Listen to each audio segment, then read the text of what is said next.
जय श्री राम, जय श्री राम। सुमंत्र जी अयोध्या पहुंच गए हैं। बैठत नगर सचिव सकुचाई, जनु मारे सिगुर बामन गाई। बैठी बिटप तर दिवसी गवावा, सांझ समय तब अवसर पावा। नगर में प्रवेश करते मंत्री ग्लानि के कारण ऐसे सकुचाते हैं मानो गुरु ब्राह्मण या गौ को मार कर आए हों। सारा दिन एक पेड़ के नीचे बैठकर बिताया। जब संध्या हुई तब मौका मिला अवध प्रवेश कीन अंधियारे। पैठ भवन रथु राखी दुआरे, जिन जिन समाचार सुनि पाए। भूप द्वार रथु देखन आए। अंधेरा होने पर उन्होंने अयोध्या में प्रवेश किया और रथ को दरवाजे पर खड़ा करके वे चुपके से महल में घुसे। जिन जिन लोगों ने यह समाचार सुन पाया वे सभी रथ देखने को राजद्वार पर आए। रथु पहचान विकल लखि घोरे, गरहि गात जिमि आतप ओरे। नगर नारी नर व्याकुल कैसे, निगटत नीर मीन मन जैसे।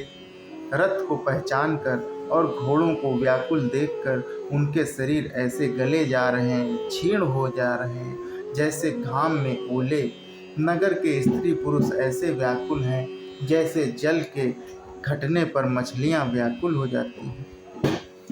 सचिव आगमन सुनत सबु, विकल भयो रनुवास। भवन भयंकर लागते ही, मानहु प्रेतु निवास। मंत्री अकेले ही आना सुनकर सारा रानिवास व्याकुल हो गया। राजमहल उनको ऐसा भयानक लगने लगा मानो प्रेतों का निवास स्थान हो गया।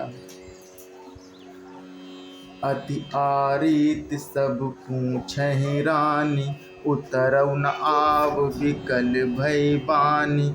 सुनई न श्रवण नयन नहीं सूझा, कहूँ कहाँ न पुतेहि तेहि बूझा। अत्यंत आर्त होकर सब रानियां पूछती हैं पर सुमंत्र जी को कुछ उत्तर नहीं आता है। उनकी वाणी विकल हो गई है, न कानों से सुनाई पड़ता है और न आँखों से कुछ सूझता है। वे जो भी सामने आता है उससे पूछते हैं, कहो राजा कहाँ है। दासिन दीख सचिव बिकलाई, कौसल्या ग्रह गई लवाई।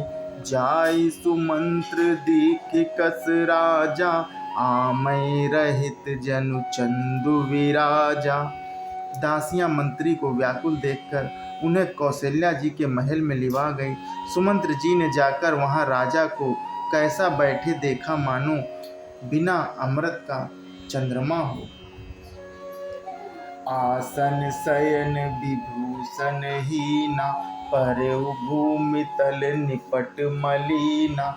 ले वासु सोचे ही भांति, सुरपुर ते जनु खसे जजाति। राजा आसन सैया और आभूषणों से रहित बिल्कुल मलिन उदास पृथ्वी पर पड़े हुए हैं। वे लंबी सांसें लेकर इस प्रकार सोच करते हैं मानो राजा ययाति स्वर्ग से गिरकर सोच रहे हैं। लेत सोच भरी छिनु छिनु छाती, जनु जरि पंख परउ संपाति। राम राम कहे राम सनेही, पुनि कहे राम लखन वैदेही। राजा क्षण क्षण में सोच से छाती भर लेते हैं। ऐसी विकल दशा है मानो गिद्धराज जटायु का भाई संपाति पंखों के जल जाने पर गिर पड़ा हो। राजा बार बार राम राम हे स्नेही प्यारे राम कहते हैं, फिर हे राम हे लक्ष्मण हे जानकी ऐसा कहने लगते हैं। देख सचिव जय जीव कही, कीन्हे दंड प्रणाम। सुनत उठ्यो व्याकुल नृपति, कहु सुमंत्र कहे राम। मंत्री ने देखकर जय जीव कहकर दंडवत प्रणाम किया। सुनते ही राजा व्याकुल होकर उठे और बोले, सुमंत कहो राम कहाँ है? भूप सुमंत्रु लीन उर लाई, बूढ़त कछु आधार जनु पाई। सहित स्नेह निकट बैठारी, पूछत राव नयन भरी बारी। राजा ने सुमंत्र को हृदय से लगा लिया, मानो डूबते हुए आदमी को कुछ सहारा मिल गया हो। मंत्री को स्नेह के साथ पास बैठाकर नेत्रों में जल भर कर राजा पूछने लगे कि राम कुशल कहु सखा सनेही, कहे रघुनाथ लखन बैदेही। आने फिर की बनहि सिधाए, सुनत सचिव लोचन जल छाए। हे मेरे प्रेमी सखा, श्री राम की कुशल कहो। बताओ श्री राम लक्ष्मण और जानकी कहाँ हैं? उन्हें लौटा लाए हो कि वे वन को चले गए हैं? ये सुनते ही मंत्री के नेत्रों में जल भर आया।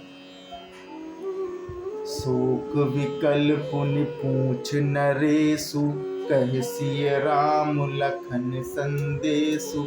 राम रूप गुणशील सुभाव, सुमरि सुमरि उर सोचत राव।